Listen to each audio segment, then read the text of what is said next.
All right, let's do it. Let's review this game. Oh boy.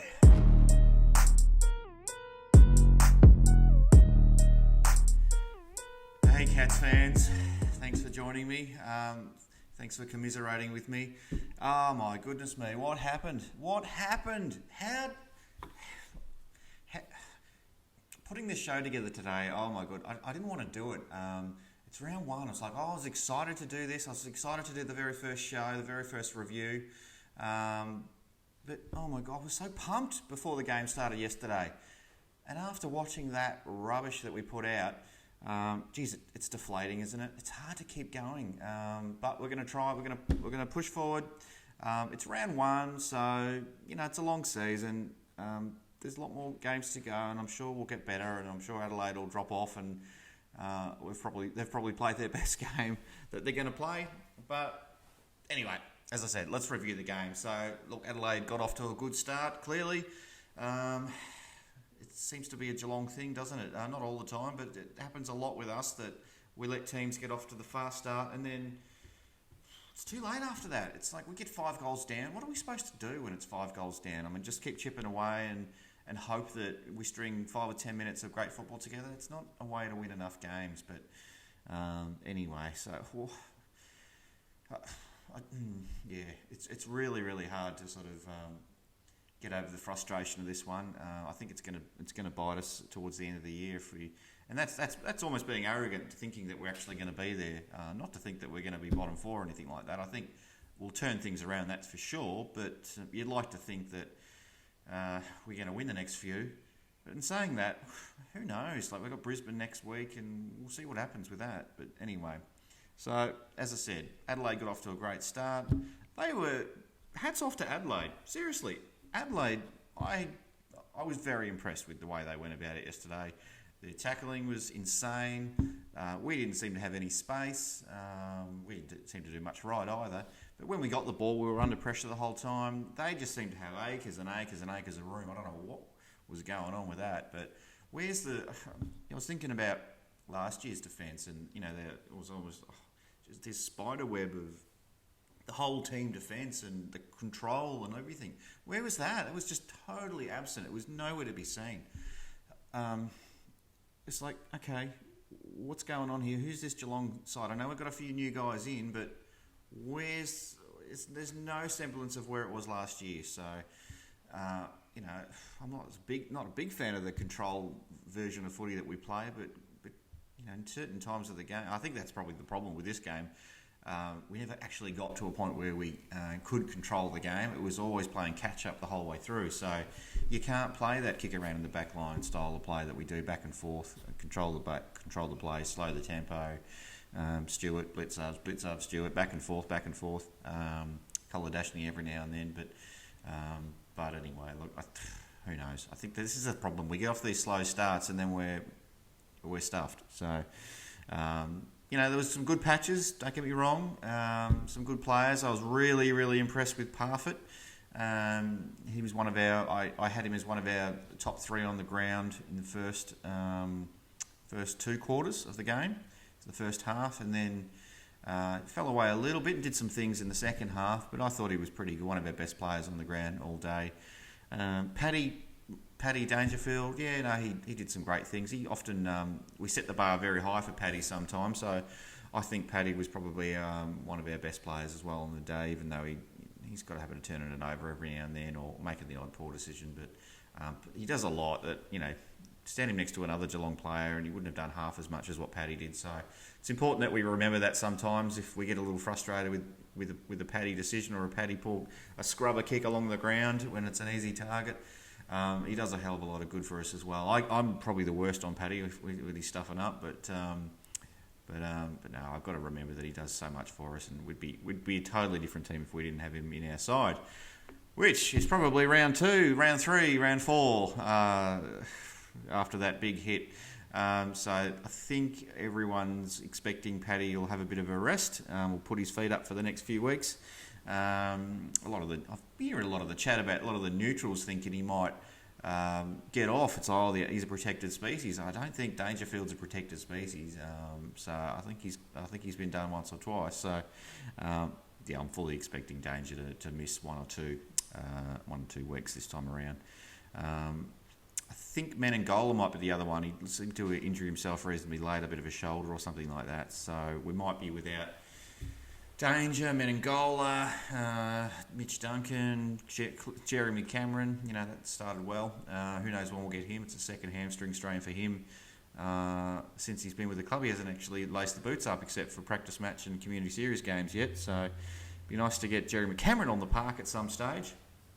And a bunch of other guys, I think, that are kind of carrying a couple of niggles here or there. So it's really interesting. What looks great on paper 24 hours ago all of a sudden looks like a nightmare. So I guess we've just got to keep our heads a little bit with some of this stuff and not go too crazy. But yeah, it's really hard. It's really hard day after.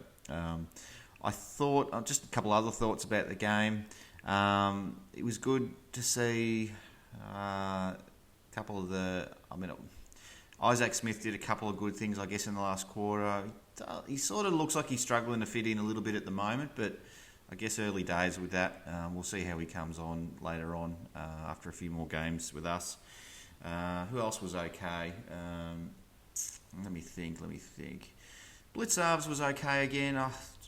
Doesn't really help when the midfield just pump when there's no pressure through the midfield and it just keeps coming down the back line all the time. So I think he even had a bit of a go in the ruck after half time as well, or around that time when things weren't working out too well with Stanley and Jenkins doing a little bit. So speaking of Jenkins, he didn't do a hell of a lot, but he's not there to be the next Coleman medalist for us, and I think we all know that. So there's a bit of hate out there for Jenkins at the moment. At the end of the day, he's just a bloke, and he's happy to get a couple of games, and I'm happy that his career's been extended a little bit. But geez, I would have loved Jeremy Cameron out there. Jeremy Cameron out there, I should say. And Jenkins will probably fill in where he needs to and things like that. But it's not his fault we lost. At the end of the day, you get injuries and things like that. So hopefully people just keep a bit of perspective around that. Brian Myers, another fella he's going to be a bit hot and cold. He did some horrible things. That kick across the back pocket that went out in the full. Oh my God, Brian. Oh my God, that was hard to watch. And then of course Adelaide kicked the goal. They didn't seem to miss anything. I mean, I know they didn't kick 16 goals straight to no behinds, but every big moment, every tough shot, they seemed to go through. And it just seemed like, I know Tex Walker, that Adelaide bloke got knocked out, and then a minute after that, Tex Walker's dobbing him from 50, and then he has another shot at halftime on the siren or after the siren, and he's dobbed that as well. And he's played the game of his life. He hasn't played that well in 7 years. I'm thinking, what is going on here? This was just out of control. My voice gets really high when I'm stressed and excited. But yeah, Tex played the game of his life. He'll never play that well ever again. I'm quite sure of it. I'm quite sure Adelaide probably won't play that well again this year. I reckon they've got a young team with some exciting types that will probably put together a few nice performances. They ain't going to win 17 games. They'll probably put 4 or 5 good games together and will beat a couple of teams. They won't have the same year that they're going to have last year. That's not to say they won't be near the bottom of the ladder still. I still think that's going to happen. I'm less confident about where I think Geelong's going to finish up, but I would hope that we turn it around pretty quick and the boys sort of go away and have a bit of a look at things. I don't want to dissect it too much in terms of the game style and things like that. I think we'll leave that up to the coaches. Basically what I could see though is that clearly we weren't putting enough pressure on them, and we went into it with. I think if we went into a game against Richmond or Brisbane, which we've got next week, if we went into a game against a team that we really respected, I think we would have brought a hell of a lot more pressure, and there wouldn't have been as much room for the opposition to do what they wanted to do. They were just cutting us to ribbons. It just seemed to be space and mark after mark after mark and kick to an open player, and I couldn't believe it. I just couldn't believe what was going on. We were under the pump, and Adelaide were just using all their petrol tickets just trying to put pressure on us, and yet they still had enough energy to run after the ball when they had it and to get into open space. So our boys were clearly outplayed. Take nothing away from Adelaide at all. I think it was more that Adelaide won the game than we lost the game. But there's not much between the teams, and there never really has been, probably for the last 10 or 15 years or so. If you're not going to turn up and put the effort in, or if you're going to be a little bit off, or not give the opposition the respect that they deserve, you get what you deserve, and that often results in a loss. So hopefully the boys will take some things away from that, will learn from it, and put a better performance in next week against Brizzy at the GMHBA, Alcidinia Park. So I'm hopeful that'll happen. I'm also expecting. I don't know what I'll do if we're 0-2. Oh my goodness me! How will I go on? How will any of us go on, us Cat supporters? We've had a good run the last 10 or 15 years, but we take it hard when we lose, don't we? And it took me a while to get out of bed this morning. I didn't want to turn the footy shows on. I was thinking, I can't watch this. It's all going to be about Adelaide, and our boys didn't go that well. But it's round one. We'll be singing their praises if we win next week. It'll be, we're premiership chances again. That's the way it goes. You're either, when you win, you think, here we go. We're gonna be world beaters, and when you lose, get rid of half the team, put them in the resis, bring in a bunch of other guys.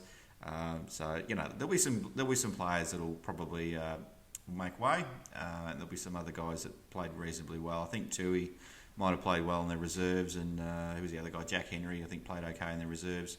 So hopefully those two get a chance, and there might be a couple of guys that might just need to get a bit of confidence back, or even just I wouldn't want the same 22 to go in next week. I don't expect half the team to get dropped. I think that's just crazy talk.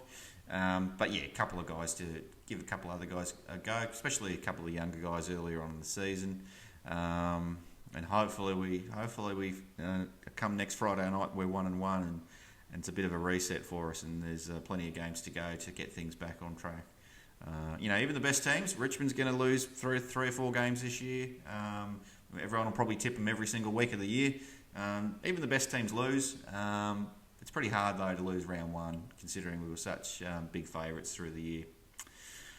Anyway, what are you going to do? So, chin up, everyone. I'm going to try and tell myself the same thing. We'll try and be a bit positive, but hopefully we put in a better show next week, and we've got our Cats, our Cat supporters have got something to cheer for, something to look forward to for the early part of the season. So anyway, thanks for watching. Hit the like button, hit the subscribe button if you can, and we'll see you next. When are we going to see? I'll probably do a review of the Brisbane game later in the week. I'll do my normal Beers with Ben show, probably at some stage in the next couple of days as well. And we'll see what other content we've got coming your way as well. So thanks again for watching. We'll see you soon. Take care. Bye.